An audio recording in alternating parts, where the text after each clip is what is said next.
humiwalay ang Mindanao sa Republika ng Pilipinas? Ito ang tanong ng maraming Pilipino kasunod na naging pahayag ni dating Pangulong Rodrigo Duterte. Kasunod ng mabibigat na pahayag na binitawan nito kaugnay sa pamumuno ni Pangulong Bongbong Marcos. Narito ang balita ni Hannah Jane Sancho.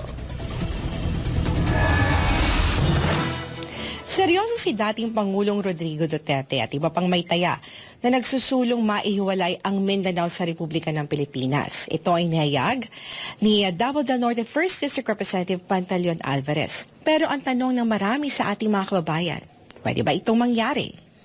And Mindanao is rich. But of course, kung mag-separate independent to, at magpuntahan natin ito ang Pilipino. May namumuong kilusan sa dakong timog na bansa. Isang kilusan na nilalayong maghiwalay sa Republika ng Pilipinas. Hindi ito ang unang pagkakataon na pinag-usapan ang paghihiwalay ng Mindanao. Sa katunayan, si Attorney Reuben Canoy na nagsilbing alkalde ng Cagayan de Oro mula 1971 hanggang 1976 ay isinulong na ito sa libro na isinulat ni Canoy noong 1979 na pinamagatang Real Autonomy, The Answer to the Mindanao Problem. Iminungkahi niya na ang paghihiwalay ng Mindanao sa Republika ng Pilipinas ang siyang solusyon upang matuldukan ang problema sa insurensiya sa rehiyon. Mula nang naisulong ito noong dekada 80, hindi na ulit na isulong ang ideyang ito. Ngayon na lang ulit sa naging pahayag ni dating Pangulong Rodrigo Duterte. Posible nga ba ito o hindi? Ayon kay dating Chief Presidential Legal Counsel Salvador Panelo sa kanyang programa sa SMNI, hindi imposibleng mangyari ito. Lahat naman yan posible. Kung yung deklarasyon ng revolutionary government, posible. Lahat yan possible. There is nothing impossible under the sun. Kaya lang, sabi ko kay Presidente, dapat ikaw ang manguna dyan. Ikaw ang the face. Hindi ibang tao. Pero hindi ito sinang-ayunan ng ilang mababatas. O kami, ilan ba kami taga Mindanao? 1, 2, 3, 4. May taga Mindanao. Bakit? That is paano nakikinabang kayo? The same Utol ka na! O ito, hamon ko sa'yo. Congressman na Dalipe ng Zamboanga City. Ito hamon ko sa'yo. Sinasabi mo ayaw nyo. Tanungin ko, magkano budget ng distrito mo? Magkano natatanggap mong budget? Yung totoo. Ang hirap kasi sa inyo, ang tatapang ninyo magsalita eh. Ilabas nyo yung MOOE nyo. Sige nga ho, magkano ang budget ng opisina ninyo? Certify ninyo na talagang tunay na copy yan ng budget na natatanggap ninyo. Yan ang dahilan kung bakit ayaw nyo umalis sa national government.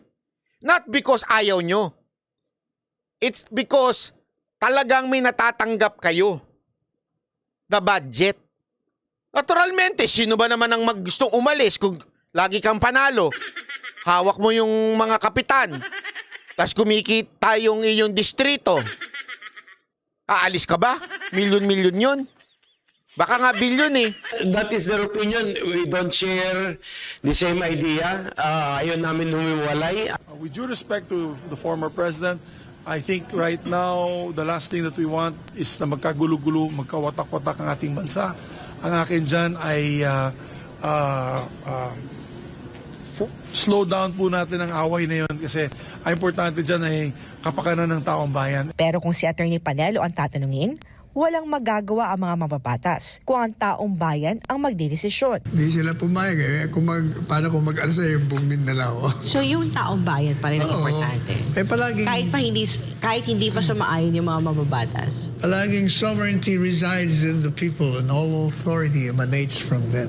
So it's Yan. not impossible. Hindi imposible yan. Ayan. O, linawin natin bakit hindi imposible. Dahil nga doon sa keynote ng ating dating spokesperson na si Attorney Panelo, totoo po yan. Hindi po yan illegal.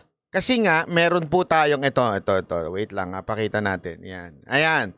Section 1 ng Constitution ng Pilipinas. The Philippines is a democratic and republican state. Ano ibig sabihin nun?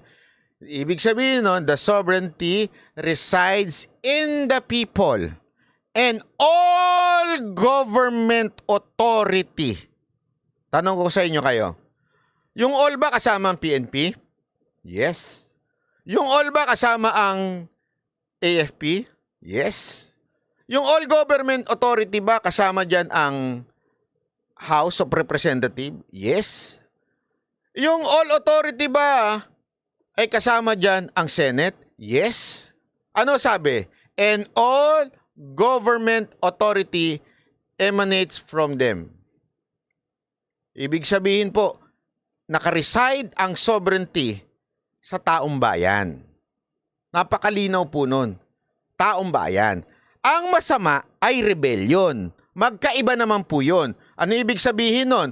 Pag nag-aklas na may hawak na ng baril, marami na hong paglabag doon. Siyempre, una dyan, possession at rebellion na po yun.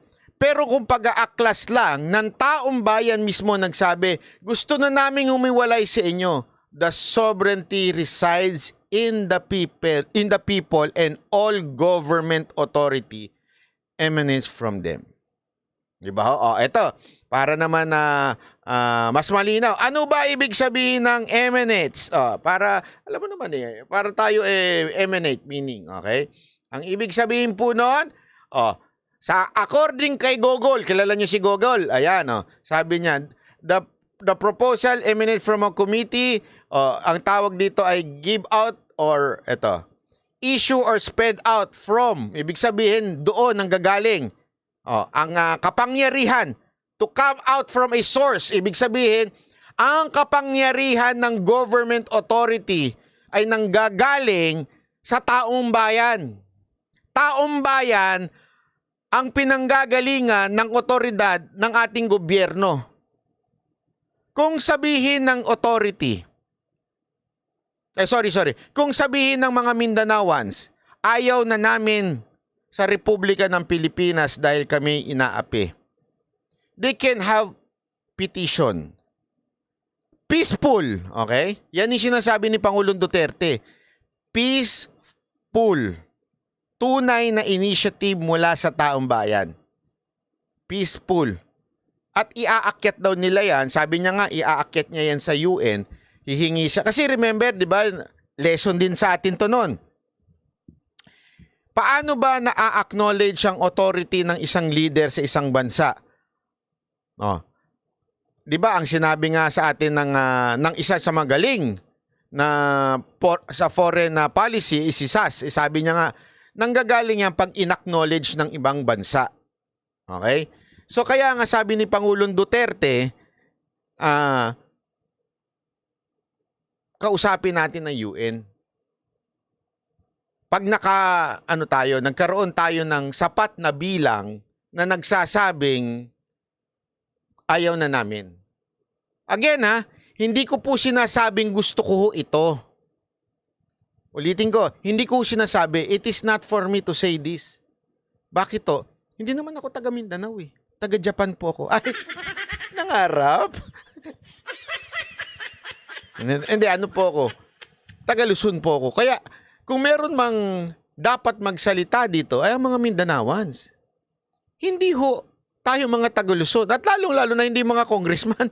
Mga taga-congressman, mga taga-congress, alam naman natin po yan, pera-pera yan